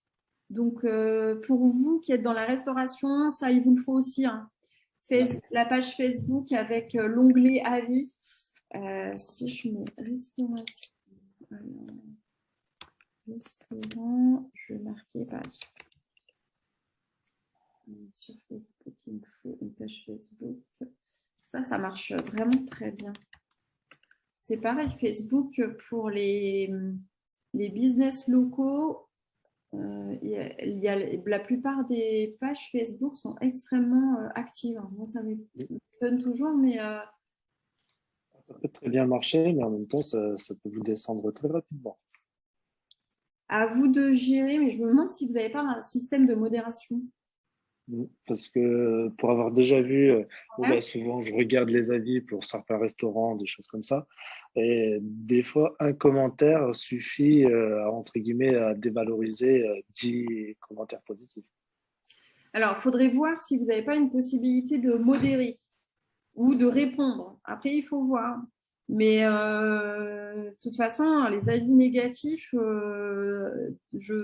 sur Google, on dit qu'il faut les gérer, c'est-à-dire il faut y répondre, etc.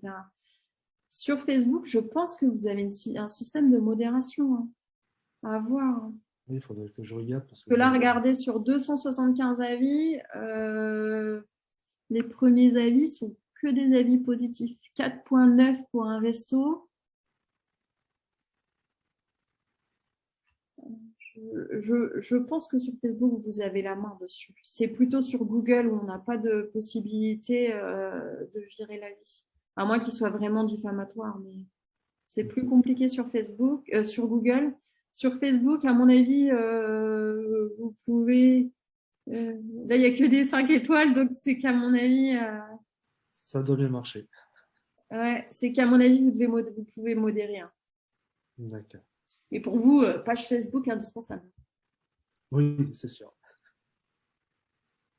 Donc, ça, je vous en ai parlé. Alors, My Google Business. Alors, j'ai un lien que je vais vous... Voilà. Je vais vous le mettre dans le chat. Je ne vous l'ai pas donné tout à l'heure, le lien. Ouais, non, je ne l'ai pas donné. Donc, ça, c'est le lien pour créer votre fiche My Google Business, pour demander vos codes d'activation. D'accord. OK, vous retrouvez ça dans le chat. D'accord. OK. Donc, ça... Donc là, je vous en parle, je vous ai mis des liens là dans le workbook, vous retrouvez l'exercice. Donc voilà, créez votre page My Google Business, ça, tout le monde devrait en avoir une.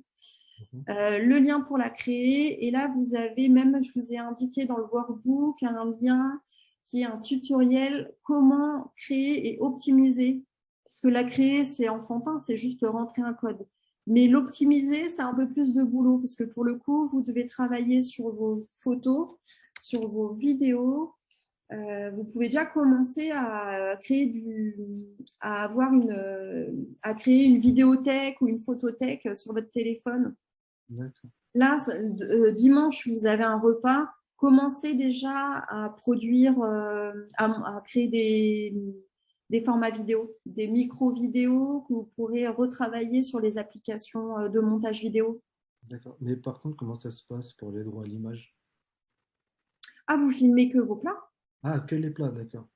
Ah ouais, vous filmez la table, vous pouvez même faire une petite vidéo avec un petit trépied, une petite vidéo sur une mise, une assiette, sur la confection de vos entrées. Vous pouvez faire des petites micro-vidéos.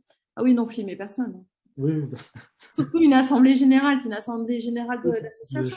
je pensais plutôt au moment où, juste après la cuisson, parce que souvent les gens sont à l'affût et dès que les premiers sont sortis, ça arrive. Ah, ils viennent se servir, c'est ça que vous voulez dire? C'est ça, oui. Oh, d'accord. Ah oui, donc il va falloir que vous soyez rapide. C'est ça. Non, mais je pense que je vais embaucher une personne. Parce que là, vous avez combien de personnes à servir? Je crois qu'il y a à peu près une centaine de personnes. Ah oui, c'est un vrai contrat. Hein. Oui, D'accord. ça fait 2 semaines, je suis en pleine préparation juste pour ce dimanche. Et vous êtes une équipe de combien? Tout seul. Pour le service, si eux, ils viennent, vous n'avez pas, c'est un buffet? Oui, là, comme je suis seul, je vais faire du libre service. Ouais, vous faites un buffet, donc plutôt. Ouais. Ok. Et puis après, par la suite, donc, après, dans le temps, on verra comment ça se passe, parce que du coup, j'ai pas mal de questions liées au statut juridique pour Oui. les possibilités d'embauche. Donc, voilà, ce sera un sujet qu'on pourra aborder Oui. en individuel. Mais effectivement, oui, c'est par rapport à comme ça avance, je pense que d'ici fin l'année prochaine, C'est incroyable. j'aurai peut-être le premier employé. Mais bon, après, j'essaie de garder un peu la tête sur les épaules et pas trop m'emballer. Bah, c'est bien de prévoir, parce que là, vous me dites que vous avez déjà un contrat avec 100 personnes, ça veut dire que vous avez déjà construit votre réseau, tout le monde sait que vous faites déjà de la restauration, vous êtes déjà traiteur, donc ça peut aller très vite. Hein. C'est ça. C'est là tout, enfin, le lancement se fait très rapidement. C'est rapide, hein? Je discutais avec un collègue hier, donc de ce que j'ai compris, je vais peut-être être présent sur sur les événements d'un hôpital. Donc, Ah oui? oui, Très bien. ça fait un peu peur quand même. Ouais, donc là, vous, votre question, ça va être ça. Ou alors de faire appel si vous ne voulez pas tout de suite passer par l'embauche, vous pouvez peut-être faire appel à un prestataire. Un auto-entrepreneur qui vous aiderait dans la cuisine ou pour le Voilà, service. c'est ce que je pensais aussi. J'ai Ouais. étudié différentes solutions parce que là, la charge de travail qui Voilà, s'annonce, c'est immense. Ah ouais. tout seul, je vais avoir un peu de mal. Ouais. J'ai un certain rendement, mais au-delà, Voilà, vous dormez plus. D'accord. je suis pas magicien. Ouais, je pense plutôt viser des prestataires prestataires. Parce que là, pour le coup, vous sécurisez tout.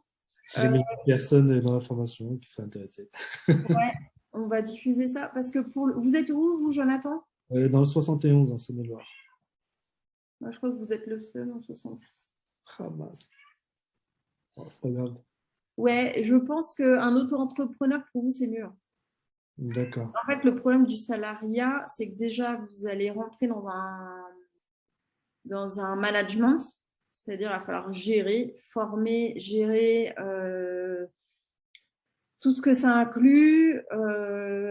Et la personne, il faut qu'elle fasse l'affaire. Vous devrez gérer la période d'essai, vous devrez gérer, si ça se passe mal, le licenciement, les arrêts maladie, toutes les joyeusetés de la ressource humaine. voyez ce que je veux Oui. dire? Alors que là, si vous faites appel à quelqu'un, un expert du domaine de la restauration, après, vous définirez votre fiche de poste, mais quelqu'un qui est déjà performant, vous le paierez un tout petit peu plus cher, mais vous le paierez que sur la prestation dont vous avez besoin. Alors, je suis d'accord, mais il y a aussi ses mauvais côtés, c'est que on peut supposer qu'un salarié sera un peu plus investi et intéressé qu'un prestataire. Le prestataire, Alors, je ne suis pas du tout d'accord. c'est vrai? Bah non, parce que le prestataire, c'est pas forcément. Enfin, je veux dire, c'est très lié à la personnalité de la personne, en fait. Oui. Il y a énormément de salariés qui sont désinvestis et qui travaillent juste pour le salaire. Et moi, j'aurais plutôt tendance à dire qu'un prestataire de service, justement, il travaille pour lui. Il a besoin de décrocher des contrats. D'accord. Il aura plus intérêt à faire l'affaire pour travailler tout au long de l'année avec vous en partenariat. D'accord. Bon, bah, ça sera étudié, c'est vrai que j'avais pas Ouais, pensé. étudier, mais c'est plutôt lié à la personne que au statut. D'accord. Effectivement, vous pouvez tomber sur la perle, le salarié qui est toujours présent, qui est très investi, et le contraire. Donc Oui, c'est un peu du quitte au double, quoi. ouais, c'est plutôt la personne, moi j'aurais tendance à dire. D'accord. Et l'inconvénient du salarié, c'est qu'une fois que vous allez signer, imaginons que vous n'avez pas un contrat, enfin vous n'avez pas de contrat, je sais pas, pendant le mois de janvier, bah, vous devez le payer quand même. Oui, c'est pas faux. C'est moins souple, c'est ça que j'entends. D'accord. Et puis le recrutement, c'est pas mal de temps et de boulot. C'est-à-dire que là, vous devez travailler votre fiche de poste, vous devez organiser, planifier les horaires d'entretien, vous devez les recevoir en entretien, vous devez choisir la personne, vous devez les recevoir pour un deuxième entretien pour valider votre première impression. D'accord. Vous devez faire tout ça. Après, vous devez déclarer l'embauche à l'URSSAF, contrat de travail. Bon, ça, après, vous déléguez à un expert comptable. Mais je veux dire, c'est du boulot. c'est un métier, le recrutement. Donc, si vous vous sentez OK, moi, je n'ai pas eu de… Après, moi, mon expérience, elle est dans le BTP. Donc, c'est très particulier. Mais les entretiens, vous passez énormément d'entretiens pour trouver la personne qui vous correspond et qui correspond à la fiche de poste. Donc ça, c'est un choix en fait. Ou alors, l'idée, c'est de trouver quelqu'un qui vous est recommandé. Ça, c'est la situation idéale. Oui, effectivement. Vous débauchez quelqu'un qui travaille dans un resto, vous le connaissez déjà, et à ce moment-là, vous lui faites une meilleure proposition. D'accord. Bon, je vais me noter ça et puis… Ouais. Débaucher aussi, ça, c'est une excellente façon de s'assurer que vous avez un bon élément dans votre boîte. D'accord. Ça veut dire qu'il faut payer un peu plus. Ah bah ça. Il faut motiver la rupture conventionnelle. Il faut motiver la rupture de contrat. Mais ça peut être aussi, si vous êtes sûr que toute l'année, vous allez avoir des contrats et que vous avez du boulot toute l'année, débaucher quelqu'un qui est déjà opérationnel, qui a déjà fait ses preuves. En plus, c'est quelqu'un qui sera formé. Là, c'est peut-être le mieux pour vous, mais ça nécessite d'être très en alerte. D'accord. Voilà, vous allez devenir un chasseur de professionnels de la restauration. Tous les restaurateurs vont vous détester. Ah bah ça. Si j'arrive jusqu'à là. Ça démarre bien. Hein.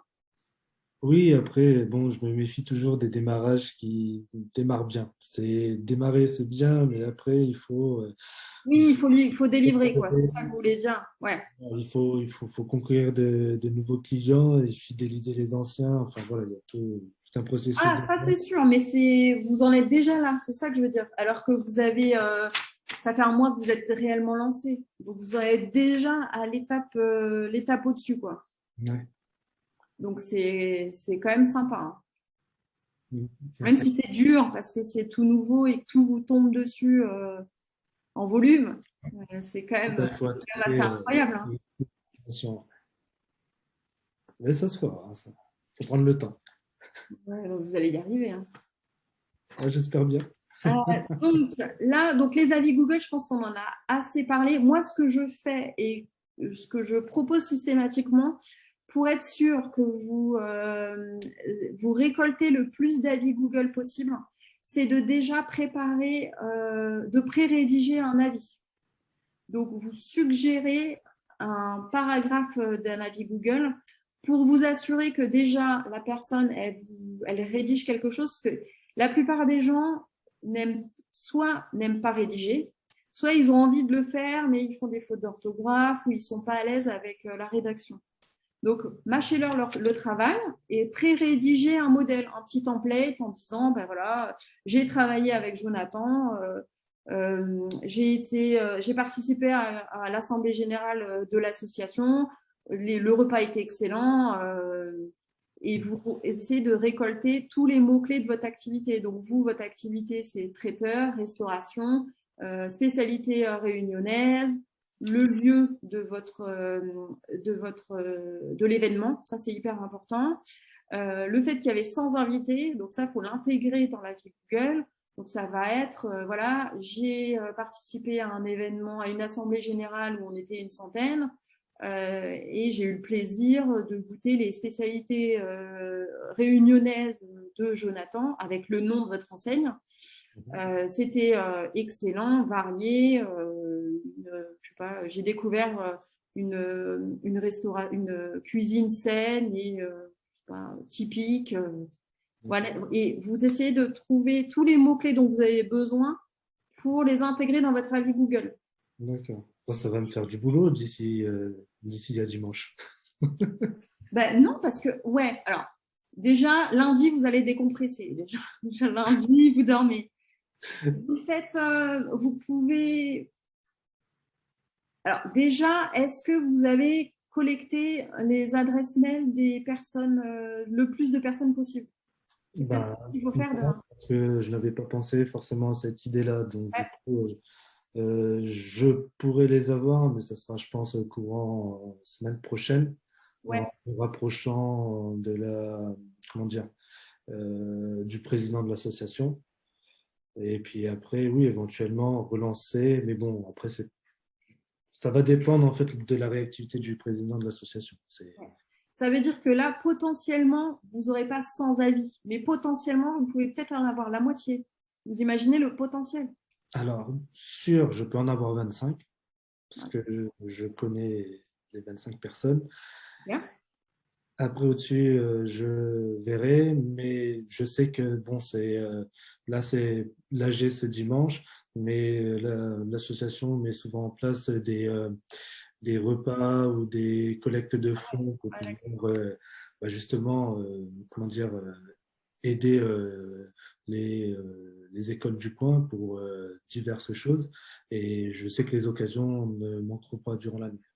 Donc, même si pour l'AG, c'est pas sûr d'avoir un maximum d'avis, je sais que d'ici 2 mois, 3 mois, enfin, sûr et certain avant Noël, il y aura un autre événement. Ok, super. Bah, donc voilà, vous avez votre réponse. Ça veut dire que vous avez un potentiel de 100 avis Google. C'est incroyable.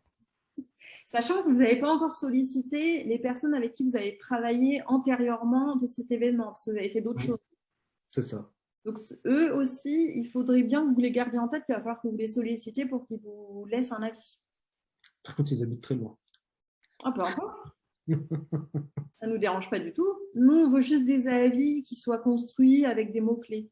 Parce qu'en fait, je vous explique, tous les avis Google, déjà, lui, c'est un indicateur comme quoi vous êtes, il peut vous recommander, donc il va forcément vous mettre en avant. Mais plus il y a de mots-clés en lien avec votre secteur d'activité, et plus il va considérer que vous êtes un business sérieux et qu'il est légitime et crédible dans ce secteur d'activité de traiteur, spécialité réunionnaise, etc.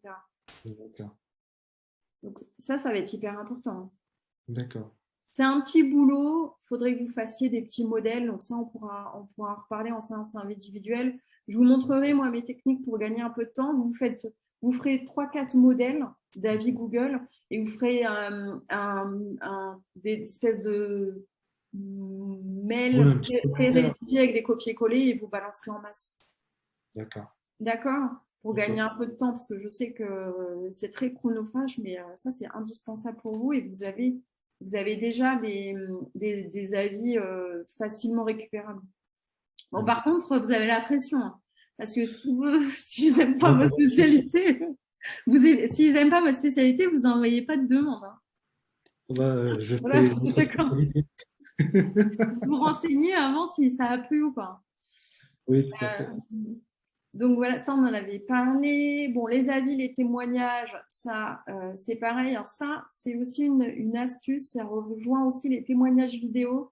C'est toujours pareil d'envoyer un script, d'envoyer en fait un template de témoignage vidéo. Sinon, les gens ne le feront jamais. Et on est tous pareils, on n'a pas le temps de prendre 15 minutes pour construire tous ces témoignages. Donc, il faut faciliter la vie à votre client.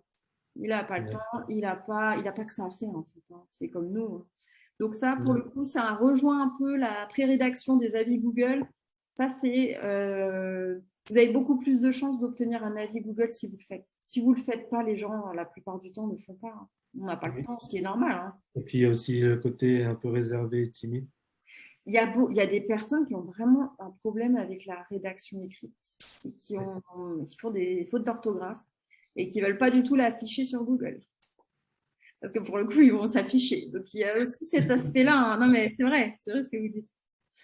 Donc, voilà. Après, l'action neuve, donc ça, c'est la dernière. C'est celle qu'on fait tous. C'est celle auquel on pense le plus quand on parle de prospection. On balance les mails. Alors, moi, j'ai essayé prospection par mail, prospection par SMS. Si ce n'est pas ciblé précisément, aucun retour. Vous êtes juste spammé, donc en fait, vous allez juste foutre en l'air la crédibilité de votre boîte mail. Et après, vous allez tout le temps atterrir dans les spams. Donc ça, on ne fait pas de prospection en masse, ça ne marche pas. On dit qu'il vaut mieux cibler deux, trois prospects vraiment très travaillés. Vraiment, c'est avec eux que vous voulez bosser 2-3 par mois plutôt que d'aller acheter une liste de 50 ou 100 entreprises avec les bases de données email et de les envoyer en masse. Ça marche pas. Je suis assez curieuse de savoir pourquoi les gens s'obstinent à le faire parce que vous spammez, c'est plutôt nuisible pour l'activité de tout le monde. Hein. Donc, le nerf de la guerre, c'est de cibler. Hein. Il faut vraiment faire limite une analyse précise de son client. Si vous voulez travailler avec cette personne, il faut connaître précisément ce qu'elle fait, là où elle est très active, sur quel réseau et quelle est véritablement sa problématique. Toutes les entreprises ont une problématique, qu'elles soient grandes ou petites. Il y a tous une faille qu'on essaye plus ou moins de camoufler. Mais généralement, elle est assez visible. Ça peut être lié au secteur d'activité. Ça peut être lié, comme Jonathan, au fait de recruter. Le recrutement, c'est une vraie galère. Et en fait, quelqu'un qui est malin, est prestataire de services spécialisé dans le recrutement, il va se dire, je suis persuadée que Jonathan est en train de se développer. Il va être vite coincé parce qu'il n'est pas en capacité de recruter ou de trouver la personne ressource dont il a besoin très rapidement. Et là, je propose mes services dans cette optique-là et je tourne mon message dans le sens où je vais résoudre le problème de Jonathan dans son développement d'activité. En fait, c'est là où vous accrochez. Si c'est un message type, ça ne marche pas. C'est comme les candidatures, les lettres de motivation type, tout ça, quand vous recherchez un boulot. Personnel. Ouais. C'est se mettre à la place de l'autre, en fait. C'est vraiment se glisser dans la peau de l'autre et de savoir que lui, il a forcément un besoin et une problématique à résoudre. C'est là où vous intervenez. D'accord. Donc, c'est là votre solution, les conseils pertinents. Donc, ça renvoie un peu ce que vous disiez. Un petit diagnostic, ça aussi, c'est ce qui fait la différence dans un mail. Si vous avez diagnostiqué à la problématique et que vous apportez une partie de solution, on ne vous demande pas de faire une analyse poussée qui vous prend 10 heures, mais juste en je sais pas, 20 minutes, vous pouvez détecter là où vous pouvez intervenir et améliorer les process. Donc, voilà. Donc là, il est quelle heure? Voilà, écoutez, il est 40. Hein. Merci d'être resté, Jonathan. Donc voilà, et donc là, je vous ai mis un petit document. Donc ça, c'est pareil. Je vous invite à essayer de détecter les actions que vous voulez lancer. Donc ça va être très individuel et en fonction de votre secteur d'activité, de votre personnalité et de votre ciblage client. Vous ne pouvez pas tout lancer en même temps, vous n'avez pas le temps, vous avez peut-être, c'est la plupart du temps, vous êtes déjà salarié, mais si vous avez 2-3 actions à lancer, ça pourrait être intéressant que vous puissiez démarrer en utilisant les petits tips qui sont présentés donc, sur le workbook. Le workbook, il est quand même assez bien fait. Vous avez déjà des emails types de prospection. Vous avez quand même pas mal d'outils qui vous permettent de vous avancer, de voir à peu près quelle stratégie vous devez adopter. Il y a des choses qui ne vous parleront pas et puis des choses qui seront complètement adaptées au projet sur lequel vous travaillez. Donc voilà, donc le plan d'action, il est là. Écoutez, moi, j'ai fait le tour. Donc tout est disponible sur la plateforme. Hein. Vous avez tout est inclus. Vous pouvez les télécharger directement pour récupérer les documents. D'accord. Et moi, demain, je vais m'en occuper demain. Je vous mettrai les replays, c'est-à-dire la séance Zoom d'aujourd'hui et le chat de discussion, mais de mémoire, le chat de discussion, comme on était deux, on a parlé en live, on n'a pas trop utilisé le chat. Je vous ai mis juste le lien de Google, donc ça, je ne le mettrai pas forcément. Donc voilà. Est-ce que vous avez des questions, Jonathan ? Non, mis à part qu'après, les questions que j'ai, je ne pense pas que ça va intéresser les personnes qui font prestation de service. Donc, je pense que je vais les remettre à notre entretien individuel. Donc voilà, la semaine prochaine. Donc ça, c'est cool. J'ai déjà plein d'informations sur votre projet. Entre notre entretien téléphonique et aujourd'hui, il s'est passé énormément de choses. Oui. Ouais, j'ai l'impression parce que vous ne m'aviez pas parlé du tout de l'Assemblée générale, des 100 clients à servir. On n'en était pas là. Hein. Non, j'en étais pas là. D'accord, ok. Et pour vous, ça va très, très vite. Hein. Comme quoi, oui. Et puis, j'en ai encore pas mal à vous raconter pour mercredi prochain. Oh, c'est génial. Donc, oui, je suis très content. C'est pour ça que je me pose déjà la question de comment faire, parce que je sais que tout seul, vu comme c'est parti, tout seul, je ne tiendrai pas la cadence. Ouais, c'est assez extraordinaire. Hein. Je pense que vous avez dû mettre beaucoup d'énergie. Hein. J'ai pris beaucoup de temps à réfléchir et puis, comme je disais, c'est que je ne me suis pas mis la pression. J'y suis allé au début à des repas d'amis, des choses comme ça. Et puis voilà, c'est fil en aiguille. Après, là, actuellement, je fais des travaux chez moi. D'accord. La personne qui travaille chez moi, bon, j'ai bien sympathisé avec. Donc, pareil, je lui ai fait goûter certaines choses. Et du coup, c'est lui qui a commencé un peu à me parler de certaines personnes qui seraient potentiellement intéressées, dont les personnes qui travaillent dans l'événementiel, des choses comme ça. Donc, en fait, l'association pour laquelle vous allez travailler dimanche, c'est une personne qui vous en a parlé en amont. Non, c'est deux choses différentes. C'est encore des… Voilà. D'accord. L'association, c'est par rapport à l'école de mes enfants. Donc, du coup… j'ai discuté un peu et puis on m'a proposé, alors j'ai dit oui. Et puis après, pour l'événementiel et les petits routiers, là, c'est la personne qui travaille chez moi à l'heure actuelle et qui, voilà, j'ai bien sympathisé avec. Et puis, bon, on a discuté, je lui ai fait goûter certaines choses. Il m'a dit, donne-moi quelques échantillons, je vais faire goûter autour de moi. Et puis voilà, ça grandit, ça grandit. Donc, en fait, vous, votre qualité, c'est votre qualité relationnelle. Oui, c'est ce qu'on me dit. C'est ça. C'est qu'en fait, vous rentrez en relation avec les gens et puis, naturellement, vous faites goûter vos spécialités culinaires et vous dites, voilà, je suis traiteur. C'est ça. Et après, ils pensent à vous. Ah, c'est extrêmement intéressant. Donc ça, c'est… OK. Bon, ça, vous m'en parlerez plus parce que du coup, je vais avoir plein de questions. D'accord, il n'y a pas de souci. Je vous laisse préparer vos questions, préparer l'entretien. C'est très intéressant comme approche. Je suis sûre que vous avez plein de secrets que vous ne nous avez pas dévoilés. Je ne sais pas si on peut dire des secrets, mais oui, c'est vrai. Si. Je pense que vous avez… Peut-être c'est très instinctif, mais je pense que vous avez développé des mécanismes où vous savez là où vous pouvez présenter votre activité et à qui. il y a quelque chose de relationnel qui fait que, parce que ça veut dire qu'en un mois, vous êtes quand même arrivé à avoir énormément enfin, vous avez des commandes signées et des commandes qui vont être signées. C'est ça. Ouais, donc c'est que vous avez quand même un mécanisme commercial que vous n'avez peut-être pas conscientisé, mais vous l'avez. Après, j'ai mes parents qui sont agriculteurs. Ouais. J'ai souvent travaillé avec eux, notamment pour écouler leurs marchandises. Donc, c'est vrai que, enfin, Ah, d'accord, vous avez fait de la vente. j'en ai fait, mais on va dire que c'était très ponctuel. C'était surtout à l'époque, j'étais encore au lycée, donc c'était juste pour me faire un peu d'argent de poche les week-ends et pendant les vacances. Mais c'est vrai que on m'a toujours fait remarquer que j'avais ce côté facile, cette facilité d'approche et des capacités à vendre des produits. Ouais, je pense qu'il Mais y a bon, quelque chose moi, ça dépend des domaines, parce que je ne suis pas capable de tout vendre non plus. Oui, mais là, vous vendez les Mais produits qui vous passionnent. Donc, pour vous, c'est voilà. fluide.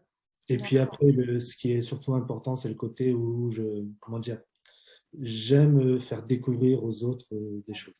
Ouais. Je pense que là, après, à partir du moment où je suis dans cette optique-là, les choses se font naturellement et je n'ai pas besoin de me forcer. Ouais, c'est très intéressant. Parce Ok. que j'ai déjà travaillé dans un autre secteur, c'est dans le prêt-à-porter pour enfants chez Orchestra. C'était pas du tout Ouais. la même chose. Ouais, là, par contre, c'était à l'encontre de vos valeurs et ça vous correspond. Voilà. Okay. C'était de la vente limite forcée, c'était pas très plaisant. Et non, c'est dur, hein, le prêt-à-porter. C'est ça. Écoutez, super. Mais merci, hein, Jonathan, d'être venu. Je ne vais pas parler tout seul, je suis ravie. Et puis, donc, nous, on se voit la semaine prochaine. Et puis, le prochain atelier, ça va se dérouler le 23 septembre et ça va cibler que les micro-entrepreneurs. Et nous, Jonathan, je pense qu'on se reverra. Si c'est en replay ou en live, ça va être peut-être les réseaux sociaux si ça rentre dans votre stratégie, mais ce sera aussi la visibilité sur Google. Ça, je pense que c'est important. Oui, ça oui. D'accord. Je suis d'accord. Bon, ben parfait. Ben, écoutez, Jonathan, merci d'être venu. Merci beaucoup. Je vous dis à bientôt et puis je ferme le live et je retrouve toute la team replay sur le groupe Facebook en cas de besoin.